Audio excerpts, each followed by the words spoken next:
bí ó tilẹ̀ jẹ́ wípé òun àti olólùfẹ́ rẹ̀ ìgbà kan rí àti ìyá àwọn ọmọ rẹ̀ wọn kò wà ní ìbáṣepọ̀ mọ́. Síbẹ̀ ó kì í kú ọjọ́ ìbí tí ó ṣẹ̀ṣẹ̀ kọjá yìí. Ọ̀rọ̀ yìí dá lé lórí Damola Olatunji àti ìyàwó rẹ̀ ìgbà kan rí Bukola Arugba. Ní àná òde yìí ni Bukola Arugba ṣe ayẹyẹ ọjọ́ ìbí rẹ̀ tí olólùfẹ́ rẹ̀ ìgbà kan rí Damola Olatunji tí ó lọ sí ojú òpó Instagram rẹ̀ láti lọ kí i kú ayẹyẹ ọjọ́ ìbí rẹ̀ tí ó kọ wípé ó kú ọjọ́ ìbí rẹ̀ ìyá ìbejì. Ọ̀rọ̀ yìí fa àhesọ láàrin àwọn olólùfẹ́ ní abala àsọyé Damola Olatunji tí ọ̀pọ̀lọpọ̀ sọ̀rọ̀ wípé ṣe nítorí pé kò fẹ́ mọ́ ni ó fi ń pè ní irú orúkọ yẹn. Àwọn orúkọ tó dùn tó ń pè tẹ́lẹ̀ ńkọ́, tí àwọn olólùfẹ́ kan náà lábala kan sọ wípé àwọn fẹ́ràn bí Damola Olatunji ṣe kí olólùfẹ́ rẹ̀ àti ìyá ọmọ rẹ̀ ìgbà kan rí.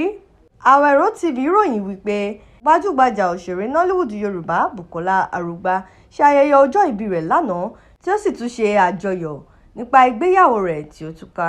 Damola Olatunji tí ó jẹ́ ọkọ rẹ̀ ìgbà kan rí fi àsìkò yẹn náà tún gbàdúrà fún wípé yóò pẹ́ láyé.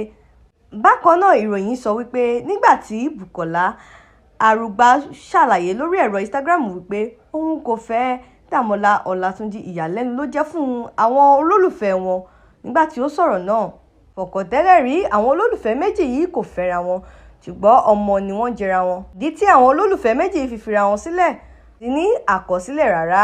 Lẹ́yìn ìkọ̀sílẹ̀ yìí ni Damola Olatunji gba ojú òpó Instagram rẹ̀ lọ láti lọ pín àwọn fídíò kan níbi tí ó ti sọ wípé òun gbé oore ọ̀fẹ́ tó ga ju oore ọ̀fẹ́ ẹnikẹ́ni lọ, tí ó ti fi hàn wípé òun ja ayé orí òun lọ. Bákan náà ní ọjọ́ tí wọ́n ṣe ayẹyẹ bàbá ní oṣù kẹfà, gbajúgbajà òṣèré yìí Olatunji Damola ó fi àwọn ìfìwéránṣẹ́ kan sílẹ̀ lójú òpó Instagram rẹ̀ sí àwọn ìbejì rẹ̀ wípé ìfẹ́ àti ìkẹ́ tí òun ní sí wọn kò ṣá rárá. Awero TV ló ń kí yín. Ẹ má gbàgbé àti fún fídíò ní ìkàwọ́ ètí àmọ̀ sí thumbs up like, lọ comment section láti lọ contribute. Ẹ má gbàgbé àti wish Bukola Arugba happy birthday. Ẹ gbàdúrà kí ẹ̀mí rẹ̀ pẹ́ láyé.